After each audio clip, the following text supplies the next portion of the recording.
it's important that we don't allow the language that has surrounded animal exploitation to be the dominant language that we use to discuss animal exploitation in and of itself. Think about that for a moment. We really took a living, breathing, sentient being who was 12 months old, who wanted to live, who suffered, who struggled, who experienced fear. We took that individual and we turned them into something called beef. But it's not beef. This was a cow. This was a life. This was an existence. This was a somebody who wanted to live, whose life we stole for 15 minutes of taste pleasure. So calling it beef is truly an insult to the animal. And not only that, not only is it cruel and unkind and unjust, but it perpetuates the speciesist language that has so much contribution to why people don't see animals as they are. That's just beef. It's a cow, right? This is chicken. No, it's a chicken's body, right?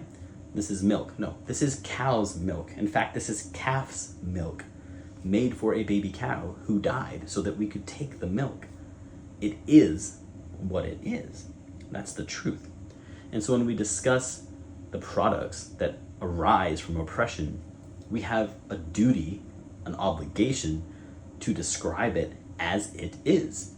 The discomfort of ourselves, being ostracized, being looked at like we're strange, being called an extremist, being insulted, whatever. None of that matters as much as the animal's life. And no, calling cow's milk, or calling beef, calling it cow flesh, it's not going to turn somebody vegan, right? Most likely. But what it does is it calls to attention the reality that we've all been slowly shifted away from with language. And so I urge you from here on out to carefully consider how you describe animals and how you describe their body parts, especially those body parts that we use and consume. So the next time you're talking with a family member or a friend or even a stranger, I urge you to consider calling these animals exactly what they are. Draw attention to the fact that this was a living being, and you don't have to have a whole conversation about veganism. You can just say, no thanks, I don't consume animal flesh. Right? Do you want some of this chicken? No thanks, I don't consume chicken's bodies. Right? You don't have to say that you're a vegan, although you can. I do. I'm one of those vegans, and that's fine.